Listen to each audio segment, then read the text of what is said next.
Hi, I'm Stacy from the blog FromScratchFarmhouse.com. Today I'm giving you a tour of my food storage, and I'm going to give you a bunch of information that I wish I would have had before buying food in bulk, such as how many 5-gallon buckets do you need to store 50 pounds of oats? And how long are nuts good in storage anyway? Okay, I recently put out a video here on YouTube on how our family buys food in bulk from Azure Standard. I will link that video above and below in case you have not seen it. But I have been receiving a ton of questions about how I store all that food, both for long-term use and also how I store it so that our family can make use of it on a day-to-day basis. So come along with me, I'm going to tell you all I know. Welcome to the From Scratch Farmhouse. Come learn with us. Okay, the first thing I want to do is give you a tour of my long-term food storage, which is in a cellar that was built into our basement. Now, I want to put out a little disclaimer here. It is not Pinterest worthy, it is a work in progress, but I still think that you could get a lot out of this, so I'm going to share it. So no judgments, okay?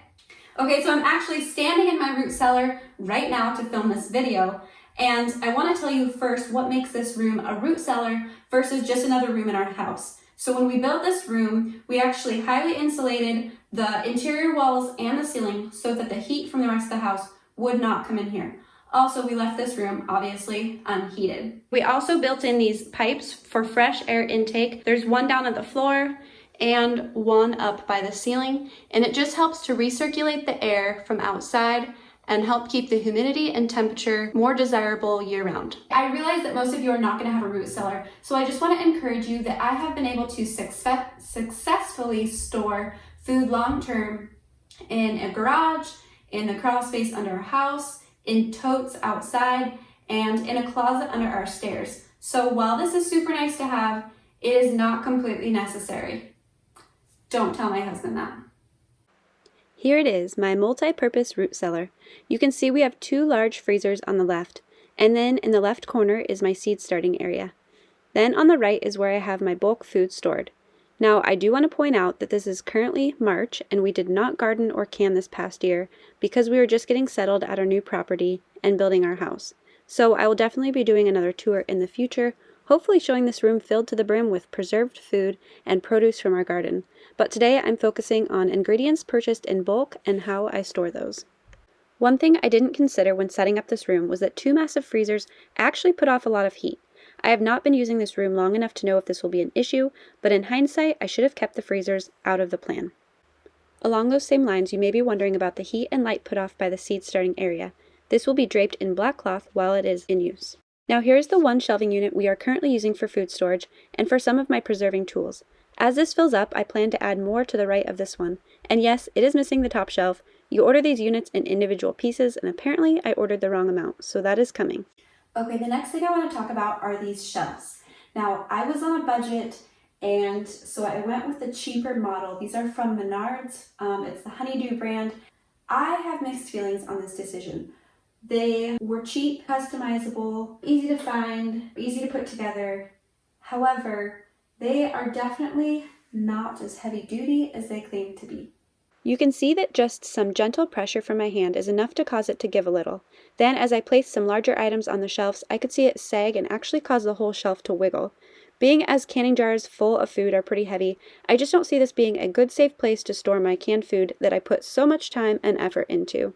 Therefore, my plan moving forward is to use this shelving unit for lightweight items and then fill the rest of this wall with more heavy-duty shelves for everything else. I also plan to get more of these plastic shelf liners because they do make a huge difference, not just for being able to wipe the surface clean and catch crumbs and whatnot, but also because it helps distribute the weight more evenly and it allows things to slide out more smoothly. Okay, now I want to show you the containers I use to store my bulk foods. So I have both 5-gallon and 2-gallon food grade buckets, and attached to the top are these Gamma Seal lids. They are amazing inventions. If you haven't seen them before, they secure tightly to the top, although they are a little effort to get on.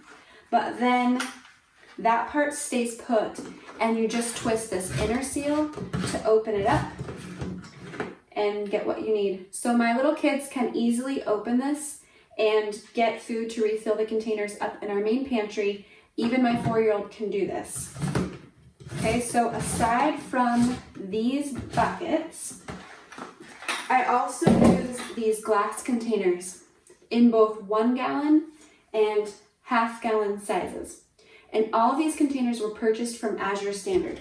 I do want to point out, however, that these lids do not come with the containers automatically, so make sure you add these to your shopping cart. So when we bring home our bulk food haul, what we do is we split up the bulk dry ingredients into these buckets for long-term storage, and then for overflow and for the amounts that we want to use up in our pantry, they go into these glass jars. Eventually, I'd actually like to get way more of these smaller 2-gallon buckets and these glass jars for the rest of the things that are on my shelves right now. They are in their regular paper sacks, such as my corn here. But really, things like corn last a pretty long time just in their regular packaging, so it's not entirely necessary unless you have a problem with rodents or something that's going to get into these bags. Now, one warning, if you have a room or storage area that gets quite warm or really even just room temperature all the time, nuts don't stay long for very good. They will go rancid. So will whole wheat flours. So if you don't have a cool place to keep these, you probably shouldn't buy them in large quantities. What I do up in my kitchen for nuts and whole wheat flours is to keep them in my freezer, and that will keep them fresher longer. Now, I have pretty much zero produce in here right now. It is March in northern Wisconsin, so fresh produce is just plain hard to find. So I'm going to just tell you my plan. For potatoes, I'm going to get milk crates, line them with whatever cheap breathable material I can find, and then store them in there on the shelves. I plan to store carrots in a Rubbermaid container with layers of slightly dampened sand.